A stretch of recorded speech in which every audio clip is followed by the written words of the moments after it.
sesi tanya jawab. Bisa menggunakan fasilitas raise hand atau kalau mau bertanya langsung pakai raise hand aja atau mau lewat chat. Ini ada yang raise hand, silahkan 1 orang. Kita tunggu sampai 3 orang atau gimana nih? Mau langsung? Sambil nunggu 3 orang saya mau nanya dulu nih, boleh kan ya? Tidak harus hanya peserta kan yang boleh nanya. Sebelumnya saya mau menyapa ada Sekretaris Dinas Perikanan Kabupaten Berau, Ibu Yunda, terima kasih sudah bergabung. Ya, saya mau nanya nih, sepertinya dari dulu sangat suka ya sama budidaya. Mengapa tuh Kak? Siapa tahu yang selama ini memang jurusannya budidaya, tapi kok belum secinta itu gitu. Karena dari saya baca biodatanya mulai dari SUPM, dari perguruan tinggi, sudah bergelut dengan budidaya, dan setelah lulus pun konsisten di budidaya. Sebegitu mencintaikkah budidaya? Mengapa itu? Tolong di-share ke kita, siapa tahu bisa menular ke kita juga dalam mencintai sesuatu. Silakan. Kalau dibilang sangat mencintai, ya seperti itu. Tapi saya pun sempat salah jalan, artinya keluar dari perikanan beberapa tahun, tapi setelah itu merasa ada yang kurang pas gitu. Akhirnya lulus 2010, waktu lulus 2010 mungkin sampai 2012 itu masih bergelut di dunia perikanan. 2012 habis itu sudah ya kerja di beberapa instansi, beberapa perusahaan swasta. 2015 saya kembali ke perikanan, kerja di hatchery Sentral Pertiwi Bahari di Galesong di Takalar. Habis itu setelah itu sempat nambak sendiri, nekat sewa tambak. Ya alhamdulillah belum berhasil pada saat itu, terus kembali kerja ke perusahaan, alhamdulillah sampai sekarang. Di budaya ini ada hal yang sangat menyenangkan ketika kita bisa bekerja secara maksimal dan hasilnya bisa kita nikmati bersama, melihat teman-teman di dalam satu tim itu tersenyum dengan bahagia, itu kepuasan tersendiri. Sudah? Berarti ada sesuatu yang memang tidak bisa dinilai ya, seperti kepuasan melihat yang lain juga berbahagia, dengan sharing saat berhasil gitu ya, yang lain bahagia, kakak ikut bahagia juga gitu ya. Itu memang sesuatu yang tidak bisa dicari di lain sih. Oke, mungkin bisa kita jadikan ini dalam mencintai pekerjaan kita sekarang. Nah, kita lanjut, ini sudah ada 3 yang angkat tangan. Angkat tangannya tinggi sekali lagi ya. Silahkan, ada Bapak Budiono, kemudian ada Pak Iman Pak Iman apa Imam sih? Pak Iman Situbondo, kemudian ada Pak Ukas Hamzah. Silahkan Pak Budiono terlebih dahulu dipertanyakan pada narasumber.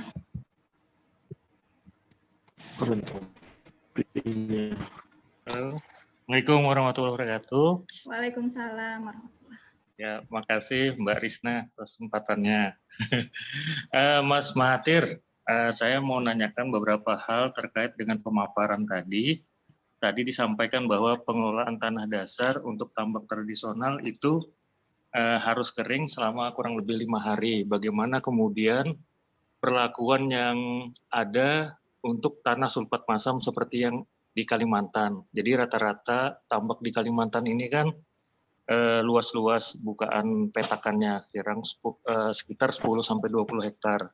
Artinya kalau kita terapkan dengan manajemen pengelolaan tanah dasar yang harus dikeringkan, itu akan memakan biaya yang terlalu besar. Kemudian karena sifatnya tanah sulfat masam, dia akan menambah zat pirit atau zat besinya itu semakin tinggi. Nah, itu kira-kira seperti apa pengelolaannya. Kemudian yang kedua tadi disampaikan terkait dengan padat tebar untuk teknologi semi intensif kurang lebih 500 ekor per meter persegi. Artinya itu kan ada pengelolaan IPAL atau pengelolaan tandon. Mungkin bisa dijelaskan terkait dengan hal itu, apakah ini memang untuk udang windu? Karena di Berau sendiri kami masih menerapkan sistem tradisional atau tradisional plus. Kemudian yang ketiga terkait dengan dosis penggunaan kaporit ya, tadi kurang lebih 20-30 ppm. sebenarnya kalau menurut saya pribadi sangat tinggi nih Mas Mahathir, 20-30 ppm, karena khawatirnya masih ada sisa residu atau nanti artinya dia bisa bersifat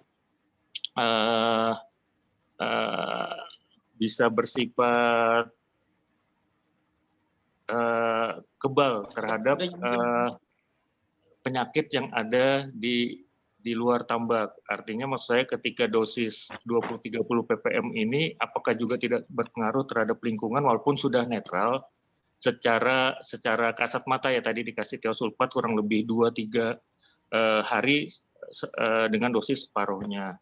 Kemudian yang terakhir terkait dengan ketersediaan pakan alami, tadi ada proses sterilisasi untuk menumbuhkan pakan alami untuk tambak plastik atau HDPE.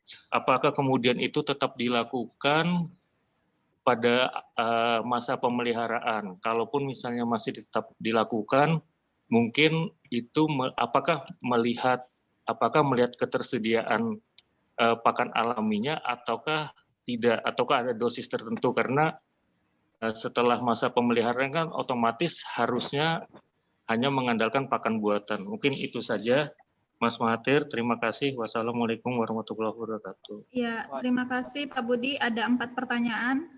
Kita minta yang penanya kedua, silahkan Pak Imam. Atau boleh dijawab dulu? Boleh.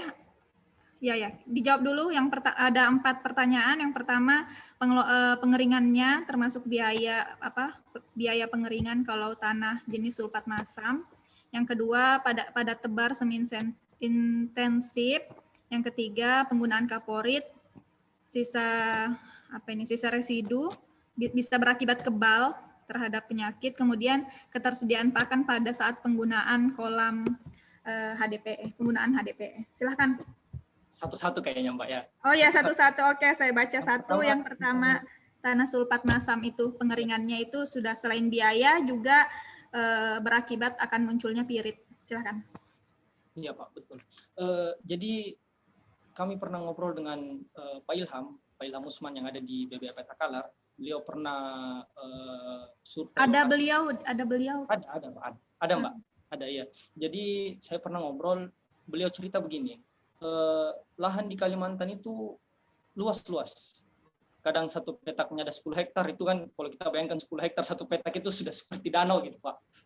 Nah, terus kebetulan owner saya di sini yang punya tambak ini itu lama di Kalimantan. Beliau juga dulu pengepul udang.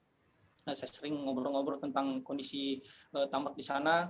Jadi Pak, kalau misalkan tanah sulfat masam, kalau kita mau memang mengolah, biaya yang besar Pak, karena lihat luasan dengan kondisinya. Mungkin butuh banyak sekali kapur, atau mungkin misalkan kita bisa istilahnya dicuci tambaknya, air laut dikeluar masukkan, karena kandungan pH air laut itu kan tinggi, tapi itu juga butuh proses yang lama. Kalau saya sarankan, misalkan tanah sulfat masam seperti yang di sana yang kandungan asamnya tinggi, kalau memang Bapak tetap mau pakai untuk budidaya udang window atau haname, mungkin bisa ditebar dengan padat penebaran yang rendah dengan sistem tradisional ya, mungkin 2-3 ekor aja per meter perseginya. Boleh next pertanyaan kedua? Pertanyaan kedua, pada tebar di semi intensif. Tentunya akan ada pengelolaan IPAL-nya nanti. Bagaimana itu? Maaf, yang pertama tadi lanjut, kalau kita kan budidaya tujuannya hitung-hitungannya tetap ke bisnis. Kalau kita betul-betul mau mengolah luasan dengan luasan yang misalkan 10 hektar, 15 hektar dengan satu petaknya, dengan betul-betul diolah dengan sesuai standar, itu kayaknya hitung-hitungan bisnisnya nanti tidak masuk Pak, hitung-hitungan untuk keuntungannya. Mungkin kalau misalkan Bapak memang mau pelihara udang faname misalkan, mungkin bisa dialihkan ke petakan yang lebih kecil, mungkin di luas 2.500 atau 3.000 dengan HDPE, supaya kondisi tanah ini kita tidak perhitungkan lagi karena sudah dilapisi dengan plastik. Oke, yang kedua Mbak. Tadi pada tebar di kolam semi intensif. Oh iya, tadi saya sampaikan pada tebar di kolam semi intensif itu, maaf Pak ya, berkisar antara 20 sampai 50 ekor. kami pernah bekerja di tambak yang semi intensif di Kabupaten Pangkep, itu tebarannya antara 20 sampai 30 ekor. Itu kan masih dalam batasan hitungan jumlah bahan organik yang dihasilkan dari budidaya dengan kepadan itu masih sangat rendah. Jadi untuk misalkan dampak ke lingkungannya, sepertinya lingkungan juga masih bisa mengolah secara alami. Oke. Jadi biasanya, ada. Ya Mbak, Sudah? biasanya yang pakai IPAL itu biasanya tambak-tambak yang lumayan besar, tambak-tambak intensif. Biasanya dibuat kolam zigzag untuk mengendapkan lumpur. Jadi air yang keluar itu diharapkan sudah bersih. Atau biasa ada yang pakai filter, menaruh ikan di kolam yang setelah kolam zigzag untuk memastikan bahwa air buangan ke laut itu sudah bisa untuk layak untuk makhluk hidup. Ya. Jadi sebenarnya bukan 500 ya pada tebarnya, jadi sekitar 20. Itu sudah intensif. Ya. Jadi ya, kemudian yang ketiga, penggunaan kaporit dianggap terlalu besar, apakah tidak berakibat pada kekebalan dari makhluk organisme yang kita pelihara? Sebatas pengetahuan kami, kandungan bahan aktif di kaporit itu kan klorin, Pak. Klorin misalkan contoh kaporit yang biasa kita gunakan itu kandungan klorinnya 60% atau ada yang 65%, atau kalau misalkan kita pakai yang jenis ada yang sampai 90%. Klorin ini dia bisa netral dengan sendirinya menguap apabila terkena sinar matahari dan atau diaduk dengan kincir. Berdasarkan pengalaman kami selama ini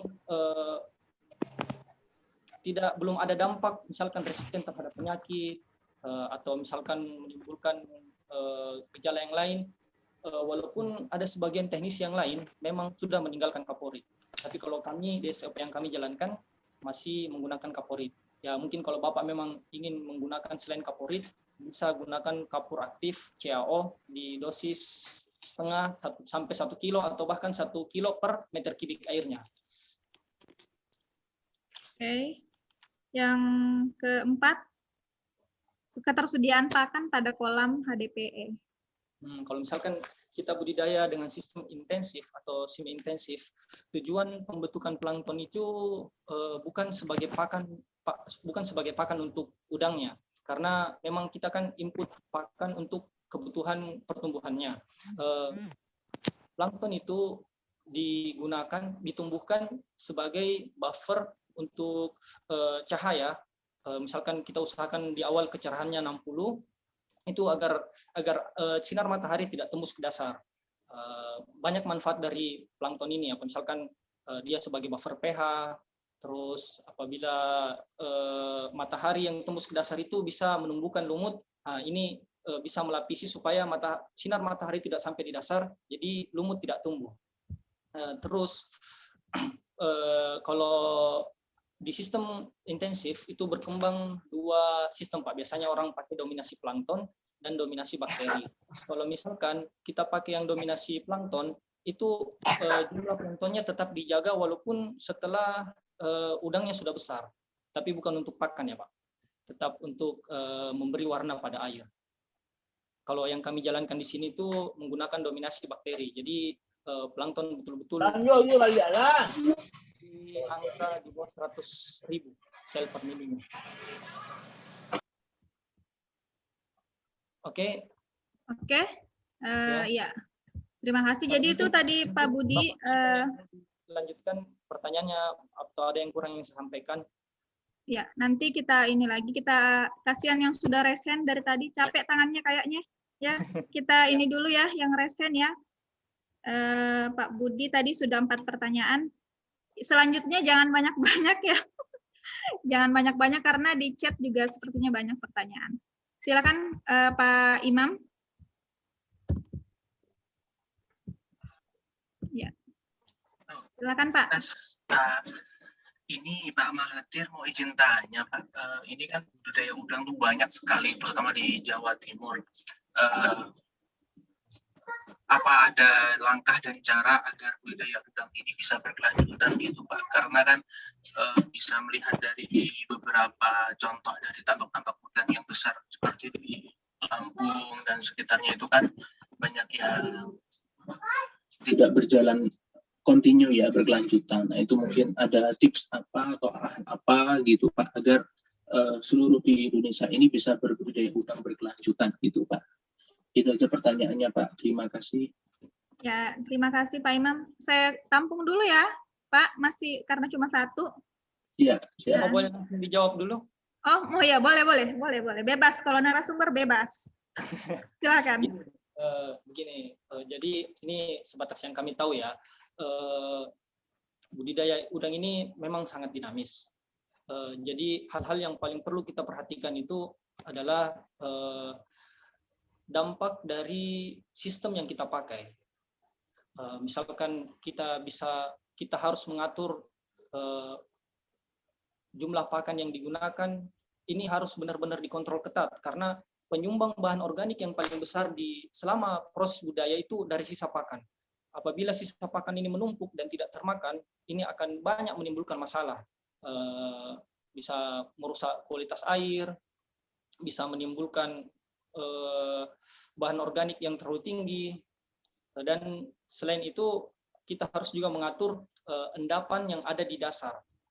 Misalkan lumpur hasil sisa feses atau sisa-sisa kotoran lain, sisa plankton yang mati, itu diusahakan sentral di sentral kolam supaya bisa dengan mudah dibuang. Sekedar informasi, kalau sistem yang kami gunakan di sini itu tanpa sipon, karena kami betul-betul mengusahakan semua lumpur itu endapan mengumpul di sentral. Jadi dengan mudah dibuang. Apabila pipa outlet atau pipa stand up yang ada di luar kita angkat, lumpur yang ada di tengah itu akan keluar dengan sendirinya. Karena sipon ini pun sebenarnya bisa menimbulkan masalah kalau caranya tidak benar. Bisa mengaduk apabila jalan dari pinggir terus ke tengah, mengaduk endapan lumpur, ini yang bisa timbulkan masalah. Itu alasannya kenapa kami tidak sipon. Sipon dilakukan kecuali kalau ada insiden, misalkan ada kematian, atau ada memang lumpur yang tidak berkumpul di sentral, itu baru kita sipon. Terus supaya budidaya berkelanjutan, ini mungkin bisa jadi masukan untuk orang-orang di dinas, betul-betul diperhatikan ipalnya Pak, ipal pembuangannya itu, pembuangan sebelum ke laut. Kalau kami dulu yang pernah dilakukan di Bima, ada ipal di ujung pembuangan itu, apabila sudah penuh, kita pakai alat berat, terus pakai dump truck, semua itu digali kembali, kemudian dibuang di tempat lain. Ya, sudah. Ya, jadi lebih ke pengelolaan limbahnya, tentunya ada kolaborasi dari tim pemangku kebijakan ya, Pak ya, biar ada kebijakan-kebijakan dalam pengelolaan limbah tambak. Seperti itu.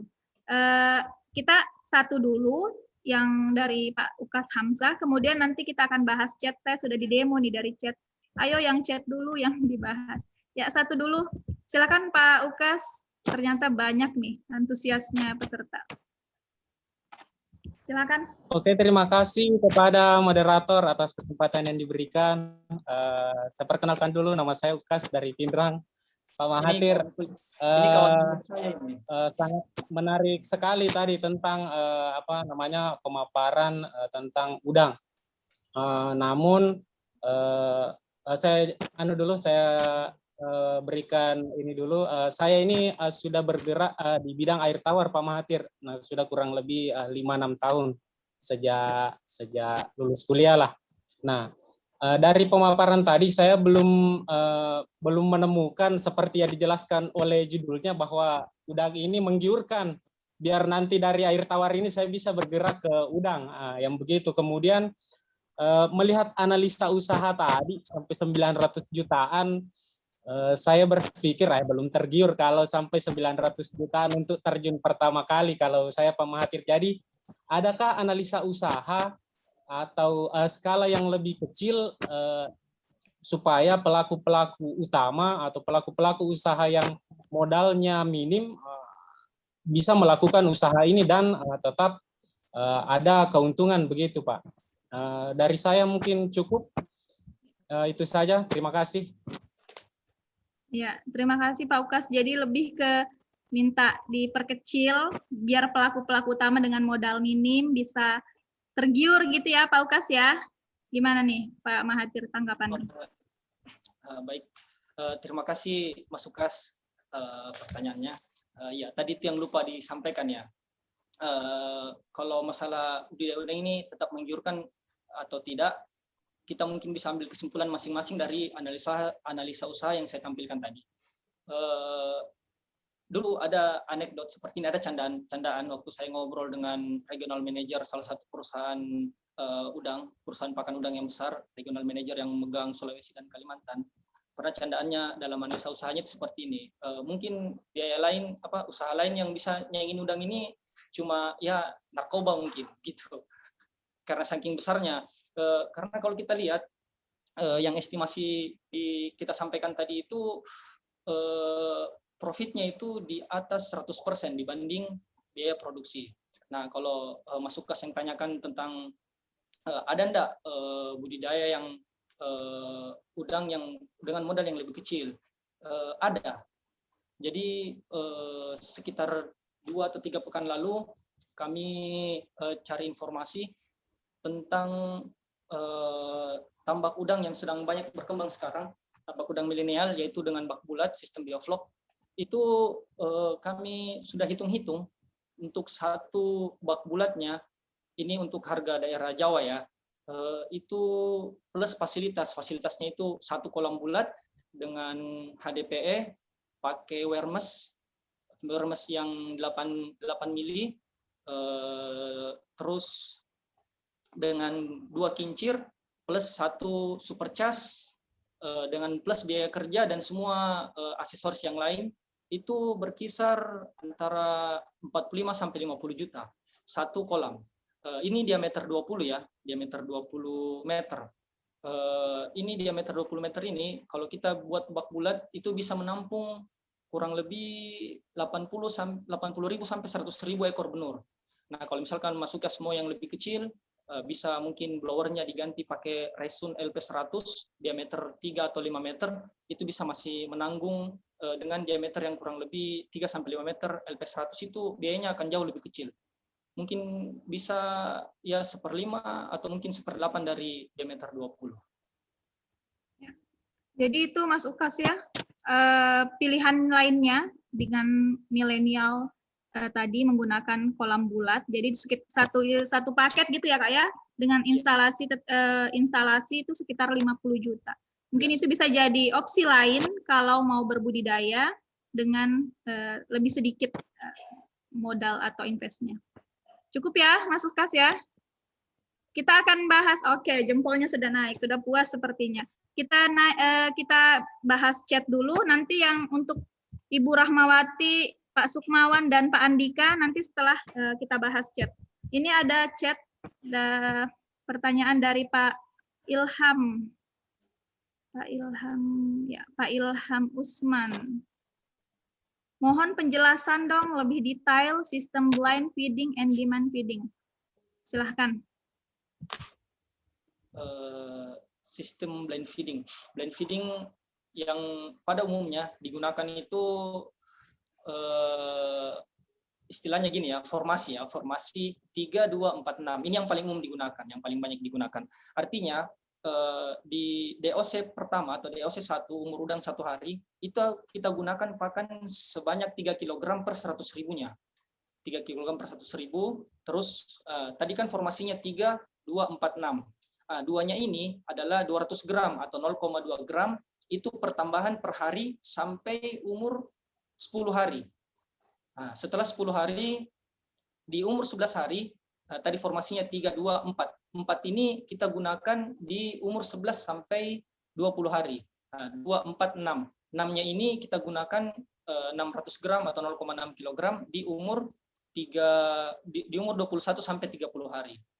Tapi sebaiknya blind feedingnya kita mulai kontrol anco, turunkan anco mungkin di umur 18 sampai 20 hari, dan kalau bisa, kalau misalkan udangnya sudah nyahut pakan atau pakan yang kita kasih di awal-awal itu berkisar 3% dari total pakan, itu kalau misalkan sudah habis di umur 25, itu kita bisa mulai hitung pakan berdasarkan kebutuhan atau demand feeding. Demand feeding ini ya misalkan kita menggunakan feeding ratio atau menggunakan indeks. Kalau yang biasa kami digunakan pakai indeks. Hitungan indeks mungkin di DOC 25 sampai 30 itu antara 0,4 sampai 0,5. Koreksi indeks ini bisa kita lakukan saat sampling. Koreksi indeksnya ini kita targetkan pertumbuhan ADJ-nya itu setengah dari indeks. Misalkan kita pakai indeks 0,5, berarti kemungkinan ADJ-nya 0,25. Rumus indeks itu seperti ini. Bisa dicatat mungkin kalau ada yang mau catat. Rumus indeks itu total benur per 100.000. Artinya kalau kita tebar 200.000 berarti 2 ya. Total benur per 100.000 dikali hari atau umur udang dikali indeks yang kita gunakan. Misalkan indeksnya 0,5. Contohnya di DOC 30. Apabila kita menggunakan indeks 0,5 dengan tebaran benur 200.000, itu 0,5 kali 30, artinya kan 15 dikali 2. Berarti pakan per hari untuk DOC 30 itu 30 kg. Untuk 200.000 ekor benur. Oke. Ya, itu Pak Ilham tanggapannya mengenai blind and demand feeding. Selanjutnya penanya dari Pak Edi Suprapto. Berapa lama sih persiapan air tambak sampai siap ditebar probiotik yang digunakan dan bagaimana pengaplikasiannya? Silakan Pak. Biasanya dari mulai kita isi air, terus awalnya tebar kupri sulfat. Ini bertujuan untuk mencegah tumbuhnya lumut dan mencegah adanya moluska yang tumbuh. Itu di hari pertama. Sampai kita bisa tebar benur itu kurang lebih 14 hari atau 2 pekan baru kita bisa tebar benur. Kalau yang kami lakukan di awal itu kita tebar fermentasi dedak, katul ya biasa disebut katul, itu untuk tumbuhkan plankton. Apabila misalkan ada di daerah yang planktonnya sulit tumbuh, kita bisa tambahkan sedikit pakan halus supaya memudahkan plankton tumbuh. Tapi secara perlahan nanti planktonnya kita geser ke bakteri. Tanda misalkan bakterinya sudah tumbuh dan planktonnya tergeser, mungkin sudah ada plankton yang melisis, sudah ada kelekap yang muncul dari plankton yang mati, terus suspensinya sudah muncul, ada suspensi halus yang muncul, dan busa air itu sudah halus, busanya putih halus, biasanya paling kelihatan pada saat pagi hari. Kalau ditanya bakterinya apa yang digunakan, kami di sini pakai dominan Lactobacillus yang kami kultur. Di kultur itu diperam kurang lebih 1 kali 24 jam atau 2 kali 24 jam. Bahan-bahannya untuk air 50 liter itu menggunakan Lactobacillus 100 sampai 150 gram, ditambah ragi tape 2 biji, 2 buah, terus ditambah molase 2 liter. Itu dikultur selama 1 kali 24 jam atau 2 kali 24 jam.